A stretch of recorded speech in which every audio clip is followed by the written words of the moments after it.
The French chef's voice cuts through the farmer's market crowd. This? This is not cuisine. This is peasant food. He gestures dismissively at Miguel's taco cart. Miguel's hands freeze mid-chop. 20 years selling carnitas, and he's never felt this small. The chef smirks. You think you cook? Prove it. Make me one taco, just one, that doesn't insult my palate. 2 hours. Use only what's here. The crowd gasps. Miguel's grandmother's voice echoes in his memory. Mijo, cooking is love. Miguel's knife moved with practiced rhythm against the wooden cutting board, each motion automatic after 2 decades of doing the same dance. Cilantro fell in bright green confetti. White onions turned translucent under his blade. The morning sun painted long shadows across the farmer's market, and his taco cart, weathered but immaculate, was already drawing its usual crowd. Miguel, the usual, please, called Mrs. Chen, a regular who'd been coming every Saturday for 5 years. Coming right up, Mrs. Chen. Miguel smiled, wiping his hands on his apron. The apron was white once, now a map of stains that told the story of every sauce, every spill, every busy day.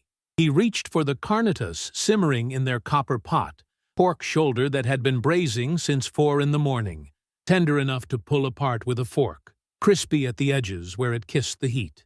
The market thrummed with life. Vendors called out prices for heirloom tomatoes, artisanal cheeses, organic microgreens. Families pushed strollers between stalls. Dogs sniffed at dropped produce.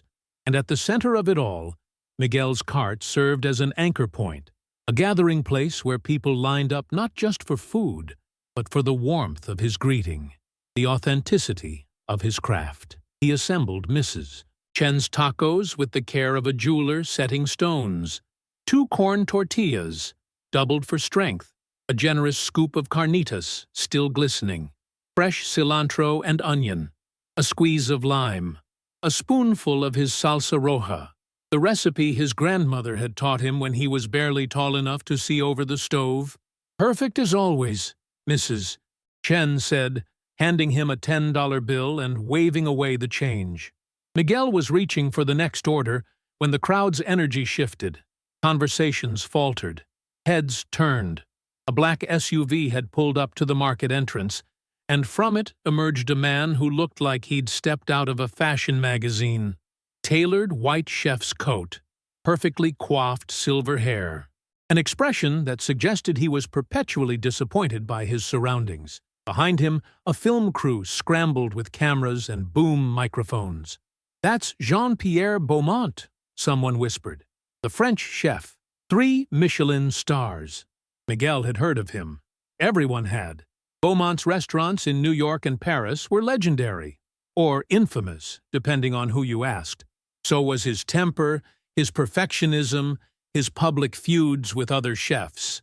He hosted a documentary series where he traveled America critiquing food culture.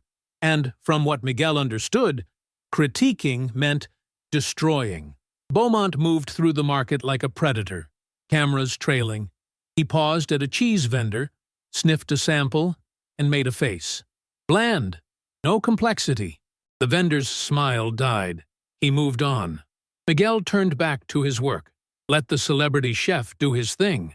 Miguel had tacos to make, customers to serve, honest work to do. But the crowd was migrating toward his cart now, drawn by the cameras, by the spectacle. And at the center of that crowd came Jean-Pierre Beaumont, his eyes scanning the market until they landed on Miguel's humble setup. Ah, Beaumont said, loud enough for the microphones to catch. Street food. How authentic. The way he said authentic made it sound like a disease. He approached the cart, the crowd parting before him. Miguel straightened, wiping his hands again. His heart kicked up its rhythm, but he kept his face neutral. Polite, professional.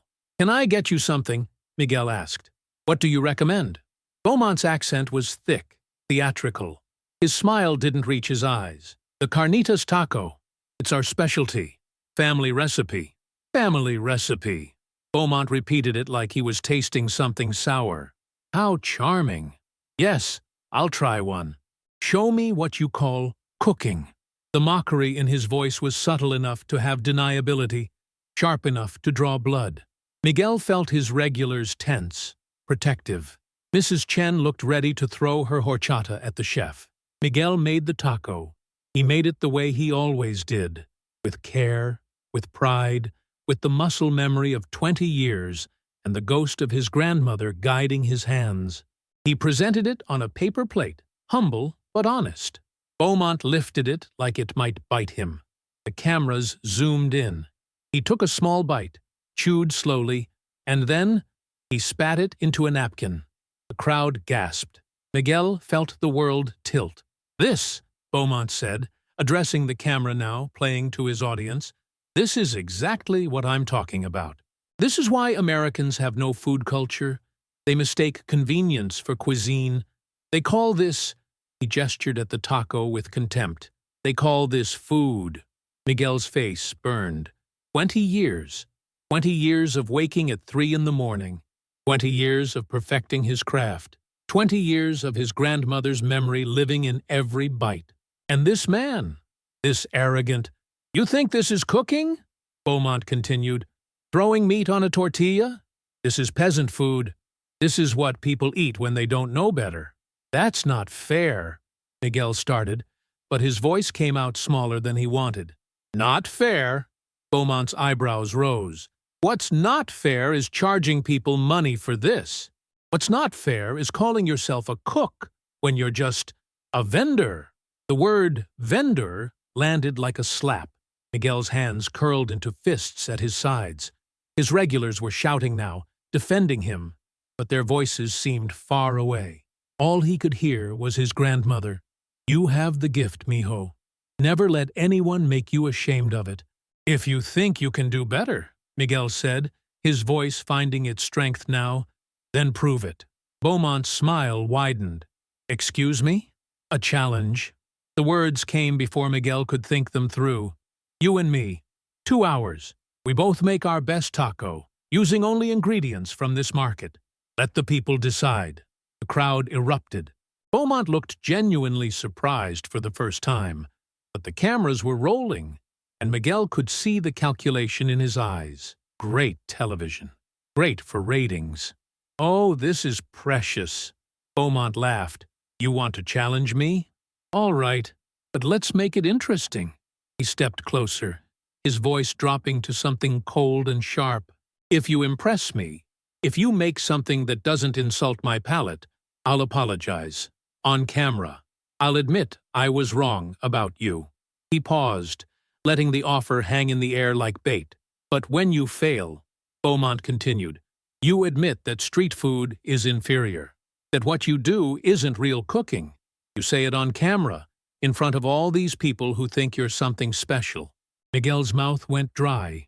His whole identity, his grandmother's legacy, his 20 years of work, all of it on the line. He should walk away. He should tell this arrogant chef to go to hell. But he thought of his abuela's hands, weathered and strong, teaching him to season the meat. He thought of Mrs. Chen and all his regulars who believed in him. He thought of that word, vendor, and how small it made him feel. "Deal," Miguel said. His hands were shaking, but his voice was steady. The market transformed into an arena. Beaumont's crew moved with efficient precision, setting up cameras at multiple angles, running cables, adjusting lights to catch every moment of what their host clearly expected to be a massacre. Someone produced a digital timer, bright red numbers that would count down from 2 hours. 120 minutes for Miguel to save his reputation, his livelihood, his grandmother's memory. The crowd swelled as word spread. Vendors abandoned their stalls to watch. Shoppers pulled out phones, already streaming live to social media. Miguel heard fragments of their commentary. "That French guy is brutal. Miguel makes the best tacos in the city. He's got this 2 hours? Carnitas take like 4 hours minimum." That last voice articulated the fear coiling in Miguel's gut. His carnitas, the ones currently in his copper pot, the ones that had earned him 20 years of loyal customers, had been braising since 4 a.m., since before dawn, because that's what the meat needed: time, patience, low heat working its magic, breaking down the tough shoulder into something tender and rich. 2 hours wasn't enough. He surveyed the market with new eyes, seeing it not as the familiar landscape of his Saturday morning routine, but as a battlefield, a constraint. The meat vendor with the good pork shoulder. The produce stands with their fresh cilantro and tomatoes. The woman who sold Mexican specialties. She'd have masa, maybe some dried chilies. Your time starts. Beaumont raised his hand dramatically. Now! The timer began its countdown. 200. 1:59:59. 1:59:58. Miguel's feet moved before his brain fully engaged. First stop, the meat vendor, Rodriguez, who supplied restaurants across the city. Miguel, what's going on, man? Rodriguez asked, already pulling a beautiful pork shoulder from his display case. Long story. I need your best shoulder. 3 pounds. This one's perfect. Raised on a farm upstate, heritage breed, beautiful marbling. I'll take it. Miguel's credit card was already out. As Rodriguez wrapped the meat, Miguel's mind raced through the math. Traditional carnitas. Season the meat. Sear it. Braise it low and slow for 3 to 4 hours until it's falling apart. Then crisp it under high heat. Impossible in 2 hours. The meat wouldn't break down. It would be tough, chewy. A failure that proved Beaumont right. He grabbed the pork and moved to the next stall, gathering supplies in a blur. Fresh cilantro, white onions, limes so ripe they felt heavy with juice. His regular supplier, Maria, saw him coming. Miguel, we're all rooting for you. Show that fancy chef what real food is. Thanks, Maria. I need tomatoes, the ripest you have. And do you have any dried chilies? For you? Of course. She loaded him up, refusing payment. Go get him. Back at his cart, Miguel laid out his ingredients. His hands moved through familiar motions, rinsing, sorting, organizing. Muscle memory taking over while his conscious mind wrestled with the central problem: time. Beaumont, meanwhile, had commandeered a space near the organic vegetable stand. He'd somehow acquired a portable burner, fancy cookware, and ingredients that looked suspiciously like they hadn't come from the market. Miguel bit back a complaint. Let the man cheat. It wouldn't matter if Miguel couldn't figure out, wait, the pressure cooker. The vendor 3 stalls down, the woman who sold vintage kitchen equipment, she had one in her display. He'd seen it last week, admired it the way you admire things from your grandmother's era.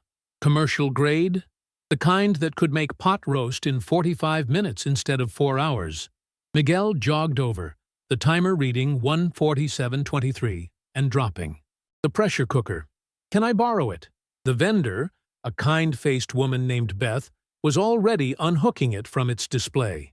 Saw what happened. That chef's an ass. Take it. Bring it back next week. Miguel could have kissed her. He hauled the pressure cooker back to his cart and started working. Cut the pork shoulder into large chunks. Season it. Cumin, oregano, bay leaves, black pepper, salt. Heat his largest pot until oil shimmered. Sear the meat, getting that caramelization, those deep brown flavors that would build the foundation. The crowd pressed closer. Phones were raised. Commentary flowed. He's using a pressure cooker. Smart? Is that allowed? Market ingredients only. He can borrow equipment, right? Beaumont's voice cut through the noise.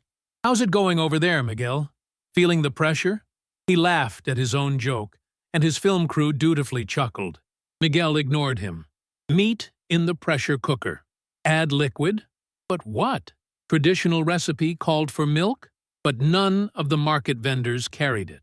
Water would work, but wouldn't add anything. Orange juice? He grabbed 3 oranges from Maria's stand and juiced them by hand, the citrus bright and sharp. Added that to the pot, with some beer from the gourmet beverage vendor, a dark Mexican lager that would add maltiness, depth. Seal the pressure cooker. Set it on his camp stove at high heat. Wait for it to come to pressure. The timer read 1:38:47. While the meat cooked, he should work on other components. Tortillas. He needed fresh tortillas. The masa vendor, Rosa, was waving him over. "I have fresh masa, and you can use my comal." Bless her. Miguel grabbed the masa, still warm, and began pressing tortillas by hand. The rhythm soothed him. Press. Peel.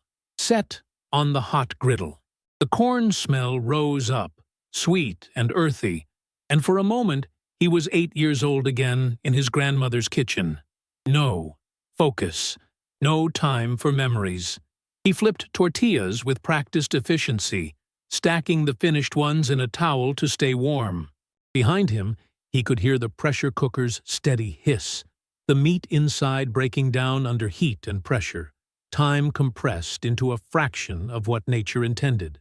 Beaumont was working with theatrical flair, flambeing something, talking to the camera about elevating simple ingredients and the French technique of. Miguel tuned him out. Tortillas done. Check the pressure cooker. Another 20 minutes needed. Work on the salsa. He grabbed the tomatoes, the dried chiles he'd gotten from Maria, and set them directly on his griddle, the fire roasting technique his grandmother had taught him. Let the skins char and blister. Let the flames kiss them until they surrendered their sugars, their flesh softened, their flavors concentrated and deepened. The smell was incredible. Smoke and sweetness and heat. "God, that smells good," someone in the crowd said. Beaumont glanced over, his expression tightening. First crack in the facade. Miguel pulled the charred vegetables off the heat and began working them in his molcajete, the traditional mortar and pestle his grandmother had given him when he started the cart. Grinding, crushing, building the salsa. Taste, adjust, more salt, more lime. A pinch of sugar to balance the acid. Perfect. The timer read 1:12:33. He released the pressure cooker's valve, steam hissing like a dragon's breath, lifted the lid, looked inside at the pork. It was tender, beautiful, falling apart exactly the way it should. But it was the wrong cut. In his panic, his rush, he'd grabbed the wrong shoulder from Rodriguez. This was the lean one, the one with barely any fat, the one that would be healthy and boring and completely wrong for carnitas. Carnitas needed fat, needed marbling, needed that richness that came from pork that had lived a good life and rewarded you for cooking it right. This was a mistake. Miguel stared into the pot, his reflection wavering in the steam. Around him, the crowd's encouraging chatter seemed to dim. The timer kept counting. 1:09:44, 1:09:43, 1:09:42. Beaumont's voice carried across the market. The secret to elevation is understanding that not all ingredients are created equal. Some things, he paused meaningfully, are simply inferior, no matter what you do to them. The crowd shifted, uncomfortable. Miguel felt their doubt like a physical weight. Maybe Beaumont was right. Maybe Miguel was just a vendor, playing at being a chef. Maybe 20 years of making the same thing over and over had taught him nothing except how to repeat the same motions without understanding. Maybe his grandmother's recipes were just nostalgia, not actually. No. Miguel closed his eyes, and he was 8 years old again. Michoacán. Summer. The kitchen in his grandmother's house with its blue tile and copper pots hanging from hooks. Outside, chickens clucked and dogs barked, and the world was warm and safe. Abuela stood at the stove, stirring carnitas in a heavy pot. Miguel watched from his step stool, barely tall enough to see over the counter. The smell was heaven. Pork and oranges and something indefinable that was just hers. "Mijo, come here." She beckoned with one weathered hand. "Watch." He stood beside her. She lifted a piece of pork from the pot and held it up to the light. "You see, the meat tells you when it's ready. Not the clock. Not the recipe. The meat. How do you know what it's saying?" he asked. She smiled. "You listen. You feel. You trust yourself." She put the meat back and added something to the pot, a splash of liquid he couldn't identify. The secret isn't the recipe, mijo. The recipe is just words. The secret is understanding what the meat wants, what the onions need, what the lime is asking for. But how do you learn that? He tapped his chest, right over his heart. Here, a real cook doesn't follow rules. They follow their heart and their hands. Rules are for people who don't understand. You? She cupped his face in her palm, still smelling of garlic and cumin. You have the gift. You feel the food. Don't ever lose that. Years later, her final days, the hospital room sterile and wrong, and nothing like her kitchen. But her hand still strong in his, even at the end. Promise me something, she whispered. Anything, abuela. Never let anyone make you ashamed of feeding people. That's the most important work in the world. More important than any fancy restaurant. You feed people, you feed their souls. Promise me you'll remember that. I promise. And Miguel? Her grip tightened. You have the gift. Never let anyone tell you different. Miguel opened his eyes. The market snapped back into focus. The timer read 1:04:17. The crowd watched him with a mixture of hope and pity. Beaumont arranged his taco like he was composing art, every element precisely placed. And Miguel looked down at his too lean pork and understood. The recipe wasn't the point. Following the rules wasn't the point. His grandmother had never taught him to replicate. She'd taught him to understand, to adapt, to work with what he had and make it sing. The pork was lean? Fine. He'd work with that. Make it a feature, not a flaw.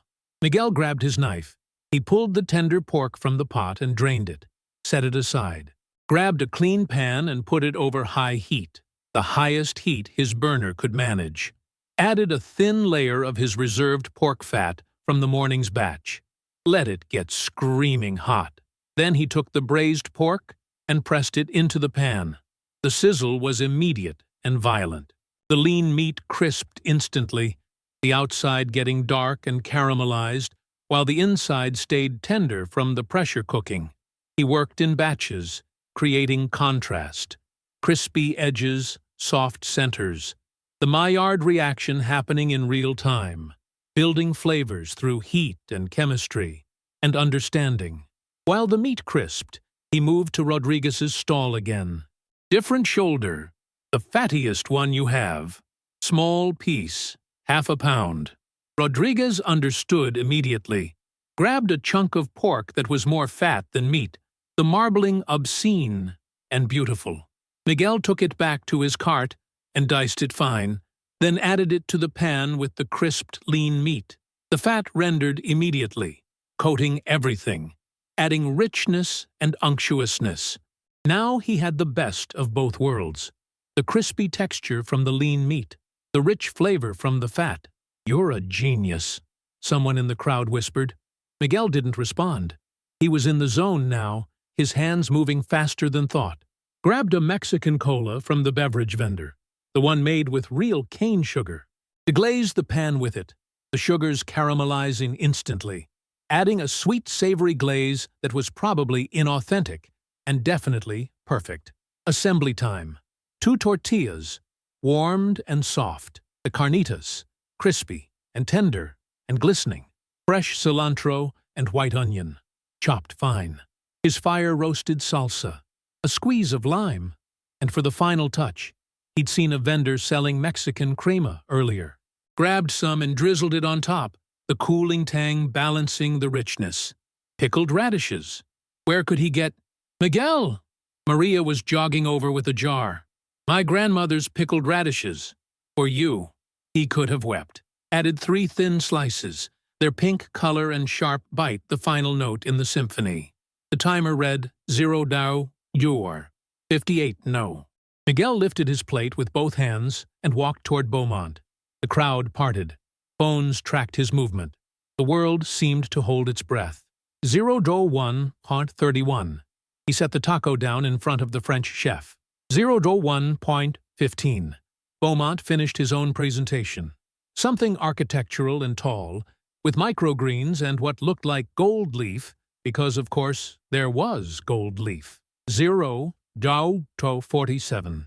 The timer counted down its final seconds. 0.3, 0.2, 0.1, 0.1. A buzzer sounded. Miguel's hands were steady now. The taco looked perfect. The farmer's market had never been this quiet. 200 people stood frozen, phones raised, breath held. The vendors had abandoned their stalls entirely. Even the dogs seemed to sense something important was happening, sitting at attention like furry witnesses. Jean-Pierre Beaumont stood before two plates. On the left, his creation, a deconstructed taco that looked more like modern art than food. The tortilla had been crisped into a geometric shard, standing vertical. Micro cilantro garnished alongside spheres of what he'd announced was lime air. The pork was sliced paper-thin and arranged in a fan. Gold leaf caught the morning sun. On the right, Miguel's taco, humble, honest. Steam still rising from the carnitas, the tortilla doubled and soft, the colors vivid. Green cilantro, white onion, red salsa, pink radishes, the golden brown meat glistening with fat and that Coca-Cola glaze.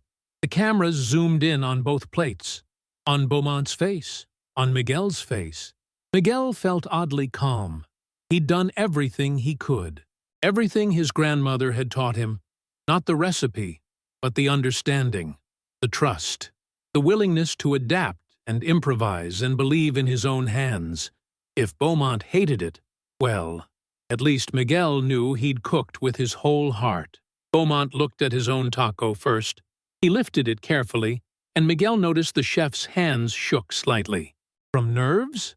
From the pressure of performing for the cameras? The French chef took a bite of his own creation.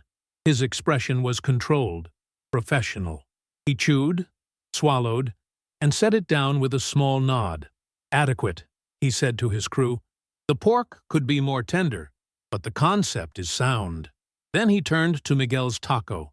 He lifted it with both hands, necessary, given the generous portions of meat, and Miguel saw something flicker across the chef's face. Surprise? Curiosity? The expression vanished so quickly, Miguel thought he might have imagined it. Beaumont brought the taco to his nose and inhaled. The crowd leaned forward as one. The chef's eyes widened. Just a fraction.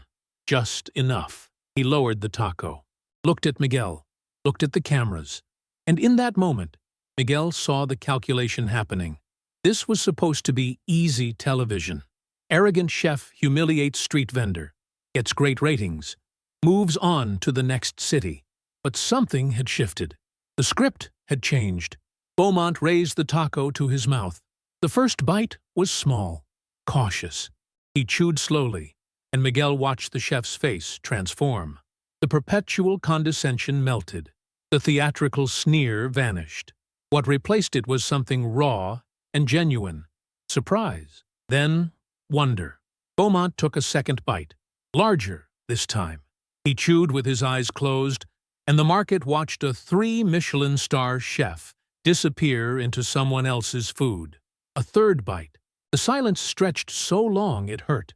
Finally, Beaumont set down what remained of the taco, barely half of it left. He looked at the plate, at his hands, at Miguel. His mouth opened, closed, opened again. His voice was quiet, rough. The theatrical accent had faded, leaving something more vulnerable. "This is extraordinary." The crowd erupted, but Beaumont held up a hand. They quieted, hungry for more. "I have eaten," Beaumont continued, his words careful now, each one chosen, "at Alain Ducasse's table in Paris, at Tsukiyabashi Jiro in Tokyo, at 11 Madison Park before it closed. I have tasted dishes that cost $500, $1,000.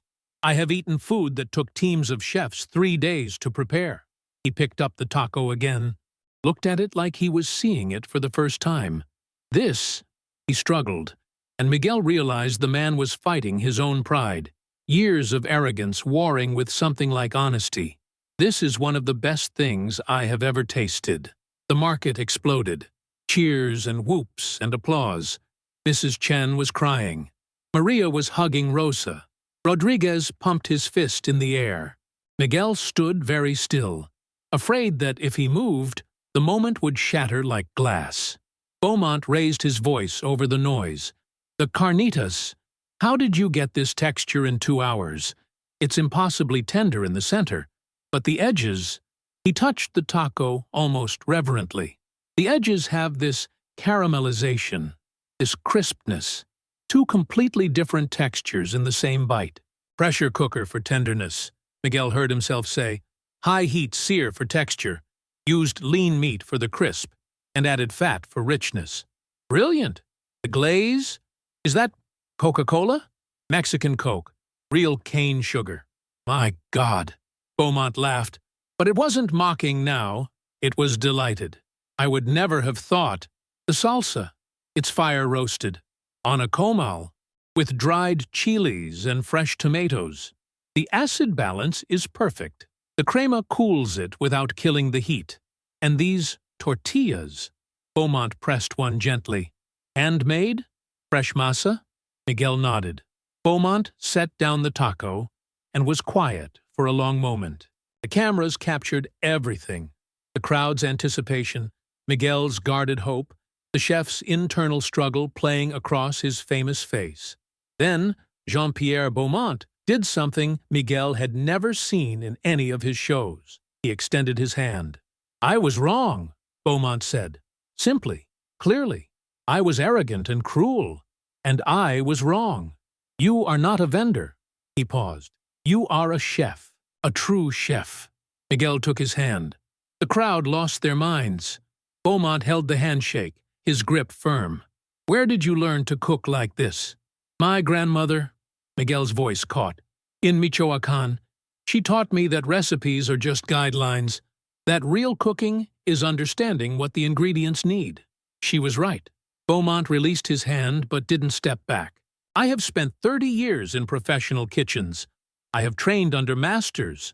I thought I knew what made food great. Technique, precision, expensive ingredients, perfect execution." He gestured at Miguel's taco. "But this has something my food lacks. Something I'd forgotten, if I ever knew it." He met Miguel's eyes. "This has soul." Beaumont turned to his film crew. "Are you recording?" "Rolling," the cameraman confirmed. Beaumont faced the camera directly. "My name is Jean-Pierre Beaumont. I have 3 Michelin stars and 30 years of experience in the finest restaurants in the world. Today, I publicly mocked a taco cart operator named Miguel, and I told him his food was peasant food. I said he wasn't a real cook." He paused. The market was dead silent. "I was completely, utterly wrong. Miguel is one of the finest chefs I have ever encountered. His food has more heart, more soul, and more genuine skill than most of what I've served in my own restaurants." I apologized to him, and to everyone who heard me dismiss something I didn't understand. The crowd erupted again. Beaumont turned back to Miguel. "If you ever want to open a restaurant," the French chef said quietly, "call me. I will invest. I will help. That food deserves to reach more people." Miguel thought about it for exactly 2 seconds. "Thank you," he said, "but I'm happy here." Beaumont looked surprised, then understanding. He nodded slowly. "Of course you are." He glanced at the line already forming at Miguel's cart. Even longer than usual now, people pushing forward with cash in hand, wanting to taste what had humbled a legend. "Before you go," Miguel said, "finish the taco." Beaumont smiled, a real smile, nothing theatrical about it, and picked up the remaining half. He ate it slowly, savoring every bite, and when he was done, he closed his eyes and exhaled. "Thank you," he said. Then Jean-Pierre Beaumont and his film crew packed up their equipment and left. The black SUV pulled away, disappearing into the city traffic, and Miguel returned to his cart. The line stretched 20 deep now. His regulars were at the front, protective and proud. "Mrs." Chen beamed at him. Maria kept wiping her eyes. Rodriguez gave him a thumbs up from his meat stall. Miguel tied on his apron, the one that was white once, now a map of every day he'd spent doing this work, and reached for his knife. "Who's next?" he called out. His hands moved with their familiar rhythm. Cilantro fell in bright green confetti. White onions turned translucent. The carnitas simmered in their copper pot, and steam rose in the morning air, carrying the smell of pork and citrus and love. Somewhere in heaven, or in memory, or in the space between, his grandmother smiled. Miguel had never needed a Michelin star to prove his worth. He had something better: his grandmother's love, his own skilled hands, and the courage to trust both. Miguel never needed a Michelin star to prove his worth. He had something better: his grandmother's love, his own skilled hands, and the courage to trust both. What did you think of this story? Drop a comment below and let me know.